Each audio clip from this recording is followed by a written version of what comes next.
Welcome to the Opti-Form Podcast. Today we have Miss Samantha Altieri. What's going on, Samantha? Hey, how's it going, guys? So the Opti-Form Podcast is about bringing you guys value with your fitness goals through bringing on high-level coaches and talking about either fitness or nutrition, supplementation, all that kind of stuff. And today, what we'll do is I want to, introduce Samantha and have her tell her story, but also I want to go through a big thing that I see as a problem with the realistic expectations of reaching your goals and how to really break bad habits, introduce the new habits, and not go from 0 to 100 so fast where it's very hard to sustain. So then the bad cycles of yo-yo dieting start happening, right? So yeah, first off, what I'd like to do, Samantha, who the hell are you? Introduce yourself and tell us a little bit about yourself. All right. Well, that's a big question, but I'll do my best to answer it succinctly. So I am Sam Altieri. I live in Boston and I coach in some clients in Boston, but also I'm mostly an online coach. I guess my specialty would be females looking to lose fat and gain strength, and just build some confidence and feel good about themselves. Honestly, I'm all about just like feeling like a badass because there's nothing better than that. Right. And part of the reason why I coach is because I had a really great coach, and I wanted to kind of give back and now help as many people as I can with my own story and experiences and show that, as much as I'm a coach, I'm also a human. I make mistakes, I mess up, and just to be relatable and honest with you guys and just show up like as my authentic self to be the best coach I can be. Yeah, I love that. No, it's so cool that you had a mentor that kind of passed it to like inspire you, because that's exactly what happened to me. And like if you asked me 4 years ago if I would be doing this now, I would be like, no, I don't know. Like it was just passion at the gym, going to the gym, and then a great coach got me to some goals and like set that forth, and then all of a sudden it was very interesting. And then, your friends probably started asking you, hey, how'd you get the results? And then you're like, oh, let me help you out, whatever. And just kind of steamrolled, you know what I mean? Yeah. Yep. The rest is history. The rest is history is right. Yeah. So how long have you been coaching now? I've been coaching for about 2.5 years. Awesome. Cool. Yeah. And then you always lived in Boston then? Yeah, I grew up closer to like Cape Cod, about an hour south of Boston. Mm-hmm. And then I went to college in Boston, so I moved there and then never really left the area. I'm on the outskirts. I'm in Cambridge for anyone that's familiar with the area, but it's about like 10, 15 minutes away from the city center. And I do love it here despite the cold, but I do love the character and the history of the city. So yeah, I'm still here. I would love to go over to the East Coast and explore the culture and the history behind it all. And probably there's like something going on all the time. There's so much stuff to do, and that's what I want to go over one of these days. I'll come over and visit you. But anyways, today habit stuff. Great story of like being genuine. Obviously, it sounds like you're more of a relationship-based coaching person rather than like. I've talked to a lot of people that are like, data-driven, which I'm sure you actually have strategies and data-driven stuff. But like with me, it's like super important for the relationship with the client because it sounds like you work with more of general population of like females, maybe like post-pregnant moms. I mean, people that are like trying to get back into it and get their confidence back, which I work with too. And how to really like pre-frame their programming, because we're not going to have to do some crazy progressive overload periodization, crazy optimization of their training, rather than like, in my experience, I don't know about you, but like it's the mindset that starts first. You know what I mean? Yeah, 100%. for sure. I think what will happen is it starts with the physical results and very, very quickly becomes apparent that you got to change what's up here going on in your head before you can make physical changes. Because, if you have things that you need to work out mentally, it's going to be really hard to work towards a physical goal if your mental strength is not there or it's not developed. Mm-hmm. So that's where I think, going back to what you said about the habits, for me, my clients, we work a lot on mental strength. And that is going to be what ends up translating into a physical transformation. So if you don't have it mentally, it's going to be very, very hard for you to make achievements. And at the end of the day, you care more about how you feel than how you look. You know, if you have a six pack, but you feel like shit, can I swear? Hopefully. Oh, yeah. Oh, yeah. Hell yeah. Okay, good. Drop all the bombs you want. Okay. Yeah. If you have a six pack and you feel like shit, then like, it's not going to matter that you have the six pack. Right. So at the end of the day, it's like what's going on in your brain and how you're talking to yourself and how you're talking to your friends. That's really what matters. Yeah. No, I 100% agree. Most people think it's like the picture or the external thing that's like that initial motivation that maybe strikes, okay, start thinking about, I need to make a change. But at the end of the day, that's where like the application process and like understanding the client and have them understand you as a coach too. Because like at the end of the day, it's not that we're getting abs. It's like that mental confidence that came from that achievement. But if like we can like realistically make a mental goal set of like, let's make this goal achieve that much mental confidence without having to get shredded six-pack abs because it's not make something that's unachievable. You know what I mean? Mm-hmm. Yeah. So yeah, no, I totally agree with you there. It's like so crazy how people are set on this number on a scale of like how they look with abs or whatever. But at the end of the day, like our health is the center for everything. You know what I mean? Like any sort of relationship, business, career, I mean, anything. Yeah. So I guess kind of like what I want to ask you is what kind of, with these females and stuff like that, what do you feel like is like the number one, something that you can relate with people who are listening? What is the number one bad habit that seems to come into place, or a couple bad habits that they start out with that they talk to you about and they just don't know really how to go about it? So I would say I would break them into like two categories. You could have like bad mental habits, like, you know, things that you think about or assumptions that you've made, or just like, you know, you're not informed, so you don't know. And then also like physical habits, like things you do that you want to break the habit of. I think one of the biggest thing that I see, and that I've experienced myself too, is emotional eating. And just eating out of, you know, pure enjoyment and to cope with hard situations, and rather than, you know, doing something else. And a lot of women, I mean, a lot of people in general, but a lot of the women I work with struggle with that.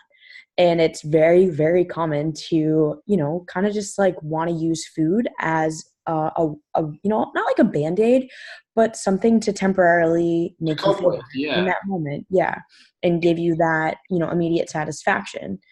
And so it's something that is very, very common, but often a lot of people will think that it's like only happening to them. So then they feel this extreme guilt and they feel alone, and it's like this cycle. And then they eat because they feel sad, and then they also eat. So it's like this, and that's where the weight gain happens. And so breaking out of that cycle is huge. Like when we can start to work towards that, that's incredible. That is definitely one that happens, emotional eating. Yeah.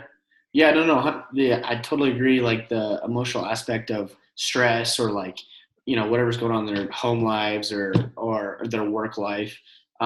Definitely, I've even had people that are just like suffer from some sort of depression, or that maybe they don't understand it, but they are, or whatever. In the food, for me, definitely, I am that person of like, I'm gonna eat if I want to eat. Like if it's just like an emotional response, impulsive, and so I have to go about myself, you know, creating those strategies to not do that or limit myself in some way.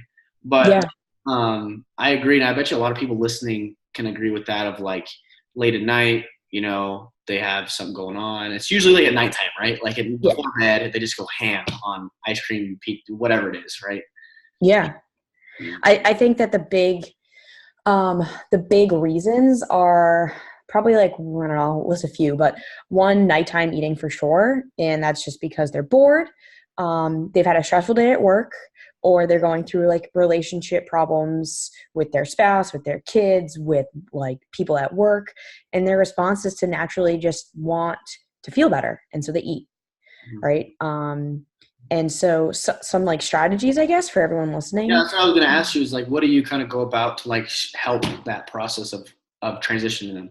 Yeah. So I will say that it's a long journey. It's not going to be solved like that. And I'm still working on it too. But some things that you can do is first be just self-aware. So observing yourself doing these things, right? So like in yoga or like when you're meditating, you're supposed to kind of like, step outside of yourself and observe your thoughts as if they're not happening to you. They're just happening, right? And in that regard, like I'll have my clients either keep like a notebook of when these moments happen and just kind of jot down like, oh, I went crazy on a thing of ice cream tonight. Like I couldn't control myself, whatever it is. So writing it down as it's happening or like as it's about to happen, that will not only one, make them more aware of their like triggers, but number two, it will help them buy time so that either they don't do it or they don't do it to the degree that they would have done it if they just said, fuck it. Yeah. And that is like a huge, huge thing. It's just like buying yourself time. And that's what I'll name a few more strategies, but I think that's what will help you break this cycle of responding to emotions with food. So buying yourself time and just getting yourself distracted will help you not want to resort to food and opt for something else. A few other things are like giving, someone like your friends or your family a phone call and going for a walk on the phone, like plugging your headphones in, just going for a walk. You're not even going to be thinking about food because you're going to be walking and talking to whoever you're talking to. So it's going to relieve your mind of that. You can go read a book. You could scroll through Instagram, like even watching TV, which I don't really do that, but it would be a distraction. So it's more just like bypassing the option of like going to the kitchen and just by default or by habit, opening the bag of chips or opening the freezer for some ice cream or, putting your hand in the cookie jar, like stuff like that, which we all do, but understanding when one, you want it, you're actually craving it, and one, oh, it's just a habit. That's just what I do in response to a stress. Yeah. Yeah. No, and I think it's funny. I don't know if it's ever happened to you before. I don't know how like extensive you've maybe dieted down for a photo shoot or just like yourself or how much weight you lost over time or whatever. But I noticed this even from personal experience is I don't know how many times, like if I'm like in a severe diet or something, I'm doing whatever, right, for physical purposes or whatever. When you're getting lower on calories, you're getting like, your habits will come out very strongly. And you got to conquer them. Your cravings are going to increase. So it's going to catalyze or it's going to be a catalyst for those bad habits. I don't know how many times I've came home and then during the whole entire day, open the fridge, look in the fridge, like thinking there's going to be something else in there that's not, like some pizza, and then be like, shit. And then like closing the fridge and then like, an hour later go in and be like wandering around, open the fridge, thinking there's going to be something in there. And you know what I mean? So I don't know if that's ever happened to you, but I've seen that where you're in the cupboard or the pantry, you're like, okay, what's like the best healthy, not healthy decision that I can binge out on, but like, and there's nothing in there, right? It's all, right. And so that's one strategy that I use. Like, I don't suggest really a lot of people do, but for myself, it just works by just not having that food in the cupboard or in the fridge at all. You know what I mean? Yeah, like exactly. having the potential of even like grabbing that food choice. And I can go both ways with my clients. Like some people love that because it's like you just literally cannot do it. And some people go crazy. But some people it's just like, no, I need more variety. And so I totally understand from like if it fits your macros perspective or whatever of that approach. But I can't do that because if I do, like that jar of almond butter, like one night for some bad reason, it's going to be gone like that. You know what I mean? Yeah. I think for that, there's like two ways of approaching it. One is there's people that are all or nothing people, meaning like if they open the container of chips, cookies, whatever, they're going to eat the whole thing. Yeah. Right. And so that is a very like typical thing. Then there's also people who have practiced this over and over and over again and practice moderation. So they know, okay, I can open the thing of cookies and I can just have one or two, whatever, and then be done. And my goal is to get everyone I work with to get to the point where they can just practice things in moderation. Now there's going to be a lot more mental strength there. Oh yeah. Yeah. Because if you're disciplined with your food and drink, you can literally do anything because it's the hardest, I think, out of anything that we go through. It is the hardest thing to be disciplined about because it uses so many senses, right? Like you're using your smell, taste, touch. You can even hear it sometimes, it's like there's a lot going on. And so you're like talking to yourself too and like convincing yourself and all this shit. Exactly. Exactly. So if you can master your diet and your nutrition, then you can probably tackle any challenge that comes your way. But there's definitely some foods that are really, really hard to eat in moderation. And that's usually like highly palatable foods, right? Like that contain salt, fat, and sugar. And so for me, I'm actually working with my own coach. For me, that like weakness food is granola. Like I've been trying to eat granola in moderation, and I'll be really good. Like I've only have a serving, or like I'll weigh it out so I don't go crazy. Then one day it'll just be like, fuck it. And I'll just crush the bag of granola. And like granola is a pretty high calorie food. Oh yeah. And for me, like I'm a little 5'2", 5'1" person, like calories mean something because I'm just a small person to begin with. So I can't, I can afford that, sure, but I don't want that because I don't feel good after. Yeah. So learning how to tolerate, like to bring those foods slowly into your kitchen and to start practicing working on that moderation. Like it's going to be a challenge. It's going to be something that you're going to have to tackle and be really aware of and set up rules for yourself so that you don't fall into the, oh my God, I just binge ate a whole thing of granola. For me, that's my thing. Yeah, exactly. And would you say that with your clients or how you go about like building this mental strength and being able to do that, would you go from, going and eliminating all those food choices in the beginning and then slowly adding them in? Or would you have them there still and then slowly eliminate them over time? Does that make sense? Like which? Yeah, it does.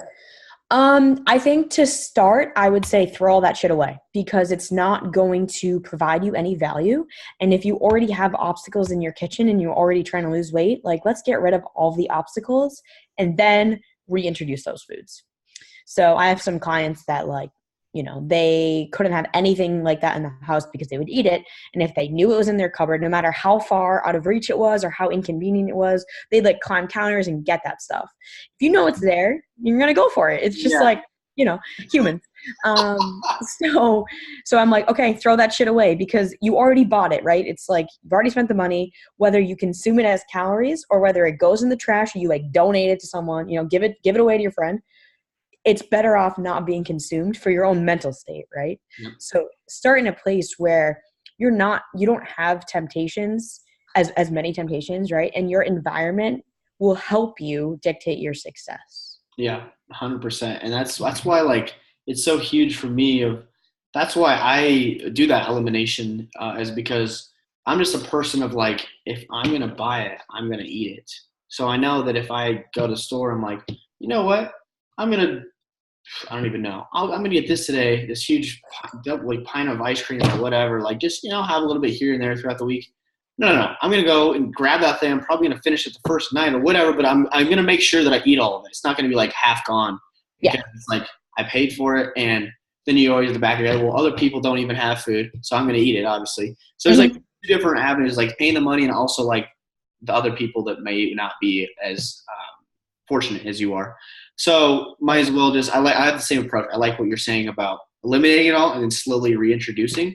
And so do you go with like reintroducing as a whole in like a macro approach of like putting those in there? Or do you go for like, okay, let's keep it all eliminated, but then like put in like a cheat meal a week or like 2 cheat meals a week incorporating different foods? Does that make sense? Or do you go straight from, a strict thing and then just adding as their diet as a whole throughout the week, like adding in these sprinkles of extra macros?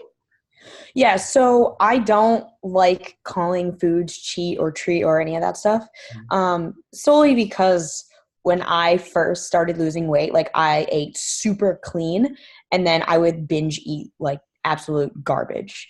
And so I saw I saw anything that wasn't like grilled chicken breast, broccoli, and sweet potato as being like the hell, which is obviously not how fucking food works, but whatever. That's just what I was conditioned to think when I was naive and just didn't know, right? Like when you don't know, you don't know. So after a while, obviously, including some foods that I like in moderation, like that's great. Like I had a bagel the other day and did I feel bad about it? No, it was great. Like now I don't have to want a bagel this week, I did it. So usually the strategy I use with my clients is a calorie cycling.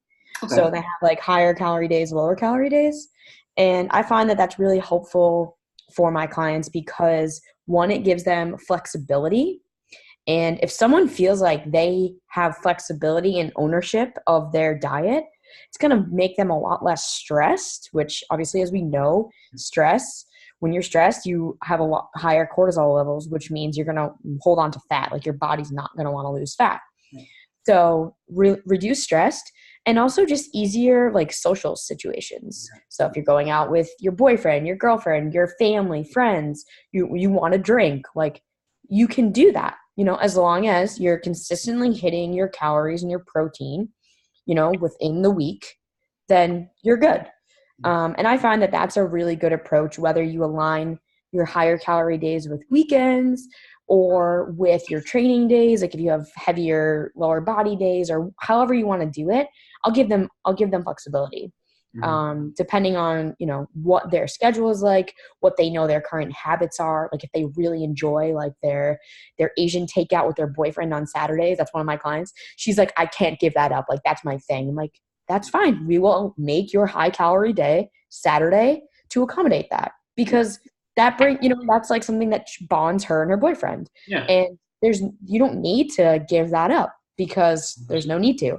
So if you're practicing, eating a little bit lower calorie throughout the week to have those moments of like, wow, this is great. Like I can still enjoy this and still work hard, then it's just being strategic for you. And that will change, I think, client to client with how old they are, their lifestyle, how active they are, their trends, their past dieting history. But yeah. Yeah. And I was actually, it's funny you're saying this because I literally, before we got on here, I was watching through your story today and you were pretty much relating it the same thing.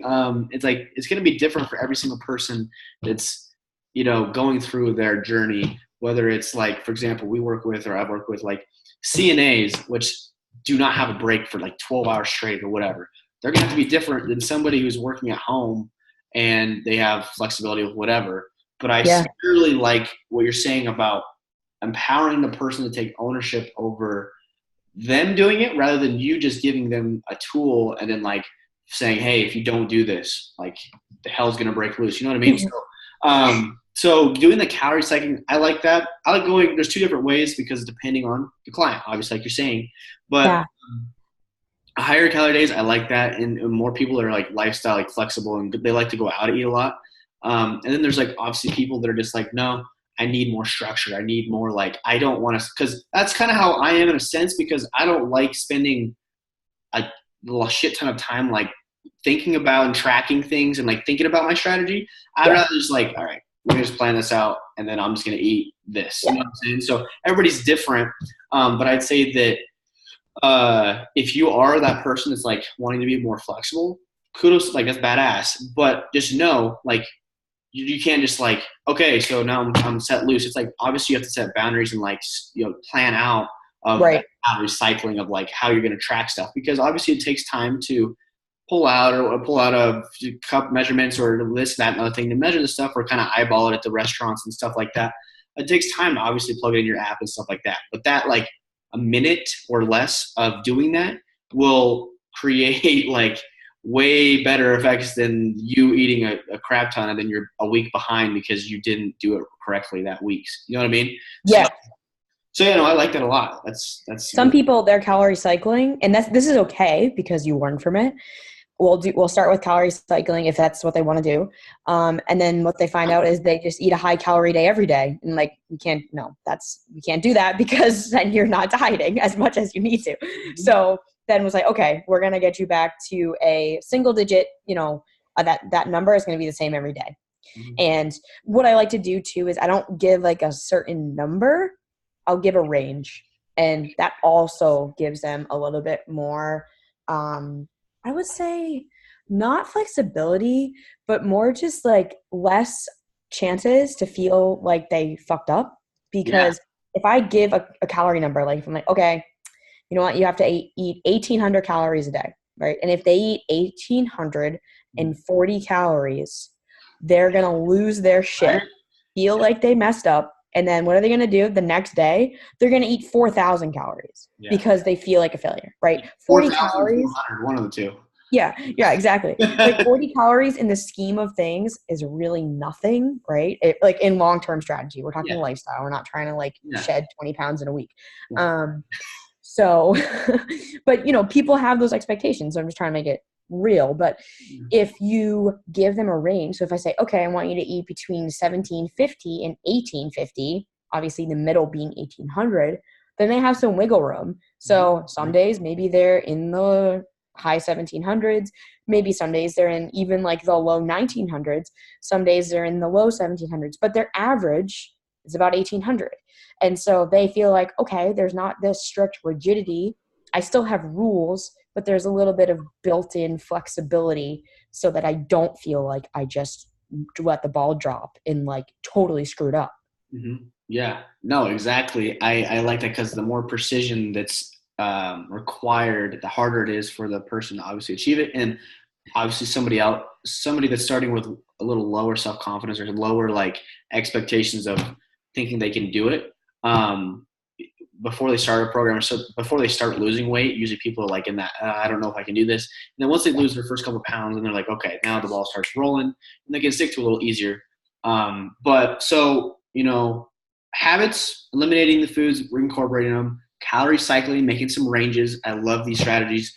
Do you have your clients track on some sort of app or something like that? Yeah, I have an app that I use with my clients. Okay, cool. And so how do you teach them, or like, because a lot of people listening are probably like, okay, I've seen some of these apps out there. I really don't know how to work them. I don't know what that's about. So obviously like we won't get into like what macros are and calories are and stuff like that, but to like kind of introduce them to the idea of tracking your food, like how do you go about that?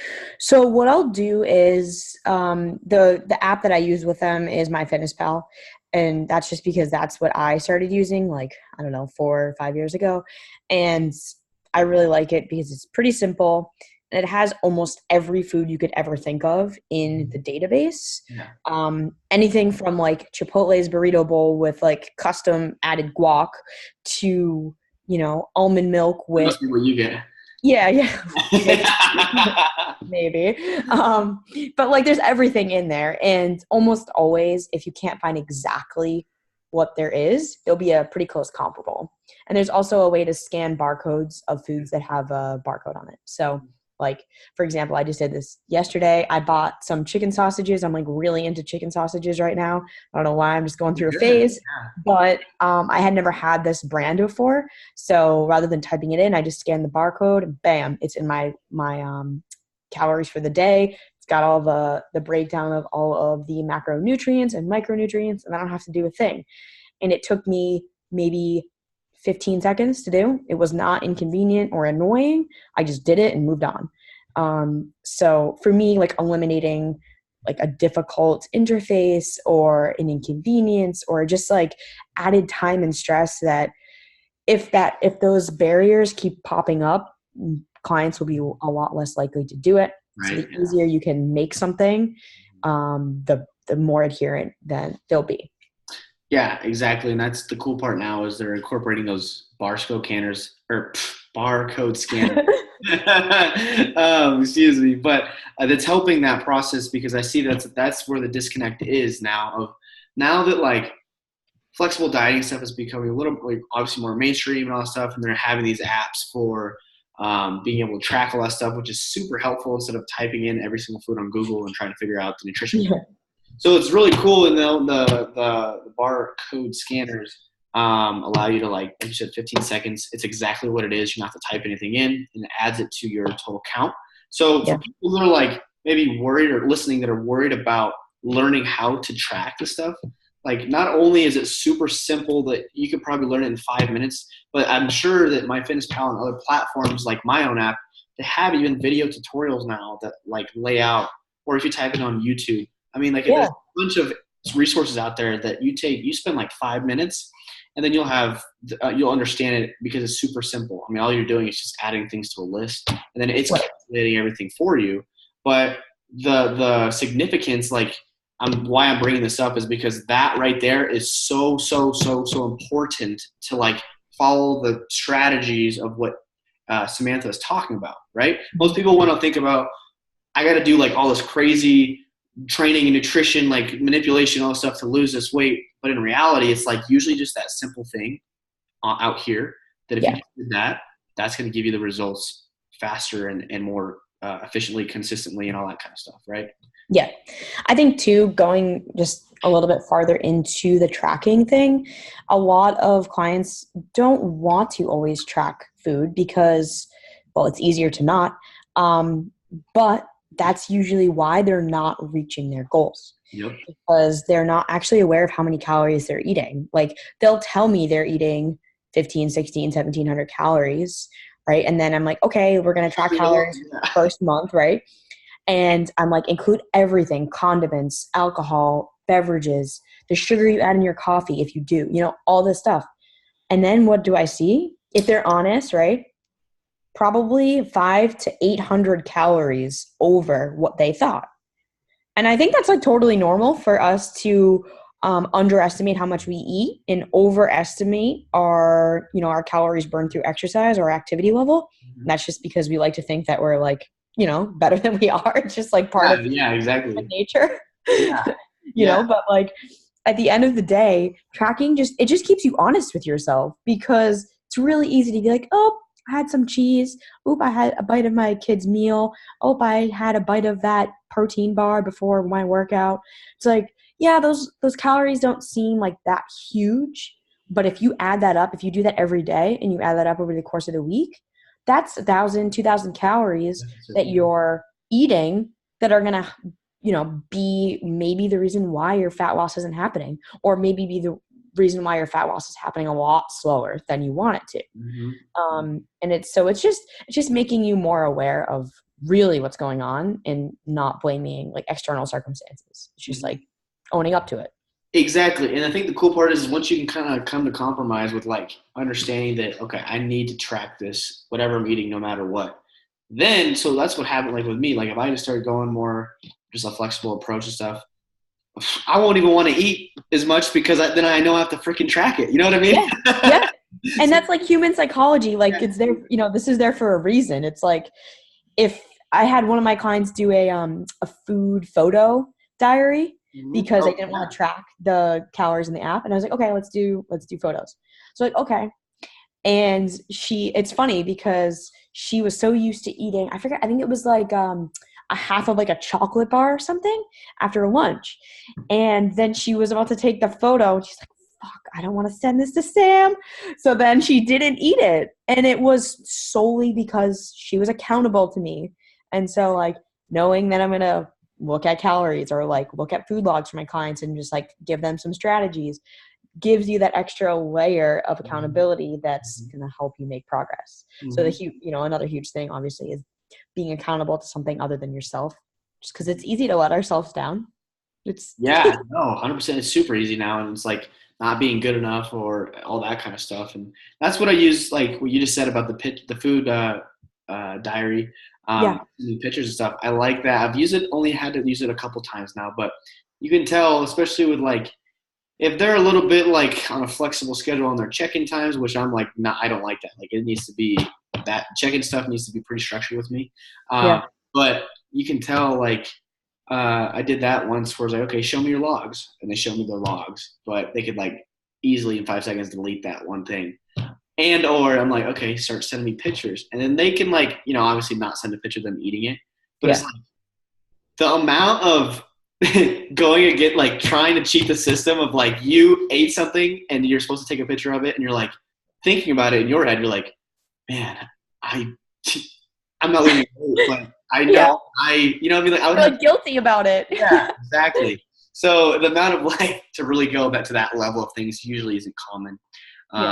But yeah, and then like because I don't like to, but sometimes when you're like, all right, well, this isn't happening. I see that your macros are this way. I mean, I'll start like just throwing out questions and seeing what's really going on. But I'll also be like, all right, well, I mean, obviously you want to reach your goals, right? Like, yeah, like, well, to do that in this time frame that we're kind of shooting for, I'm gonna have to narrow down your food choices. And then I'll give them I learned this from one of my mentors, it's a prep coach, but he's like, give them foods that they don't like. he's like, because then they're not gonna want to eat them, and then they're gonna be like, shit, I gotta eat cauliflower. And then they're going to be like, okay, hold on a second. Wait, no, I ate this, and this, and they'll like come clean. Right. Yeah. Yeah. So it's just so funny. But yeah, be honest with yourself. That's what we're trying to say. People listening is like, be honest with yourself and make it a habit. Translate that bad habit of just like going ham on bad stuff, and understand that the faster you can create that new good habit of tracking, the faster you can go back to having those foods in the bad habit realm. You know what I mean? Yeah, just including the things you like that you thought weren't possible to eat on your diet. You can include them. It's just a matter of building up enough of like what I like to call like a calorie bank account, right? Where you're doing it for long enough where you can start to afford some of that stuff more because you're closer to your goal, and it's okay. Like at the end of the day, I mean, at least for most of my clients, like we're trying to build habits, and it's just like a lifestyle thing, right? Like I don't work with anyone for like prep or anything like that, just because that's not what I want to do. I want to help people build habits that they're going to maintain in the long term. And so if they can nail down those habits now, then when they're 60, when they're, however old they are, they're going to be like, oh, well, I just got to do this. Like they don't even think about it. And there's a lot less conscious effort to get them the results because it's just part of their day. It's like when you get up in the morning and you brush your teeth, you don't think about that. It's just like, it's a thing. Unless you don't do it, then you're like, oh, really messed up in the head. It's the same thing. It's like you don't even give it conscious thought anymore, and it's just because it's just a habit. Yeah, exactly. Yeah. So for me, like with tracking, I've gone through periods of not tracking just to see how it goes. I actually don't like it. I like knowing what I'm eating because I tend to do the same thing. I tend to be like, oh, I ate whatever this today. And then if I write it down after, I'm like, oh my God, I like totally ate twice as much food as I thought I did because I like food. I don't know. Yeah, so what I'll do typically is the night before, I'll just enter my food for the day. Or at least before I eat the meal, because it's so easy to be like, oh, a little bit of this, a little bit of this. And the next thing you know, you're like, wow, that meal was 1,000 calories. Oops. So, like prepping yourself to set yourself up for success is the way to go. Just like planning it out. And whatever that means for anyone. But a lot of my clients, myself included, I like to do it the day before because you're not hungry at that point. Like you're not about to eat the meal. It's just like you input it and you know exactly what you're going to do. If you have that game plan laid out in front of you, you're a lot more likely to follow it and not have to make a decision when you're hungry and vulnerable. Exactly. So that for me is the key. It's like you don't go to the grocery store hungry because you come home with a $250 bill and a bunch of shit you don't need. Yeah. Just like you don't want to go into the kitchen starving because you're going to eat the whole fridge. So making the game plan for sure.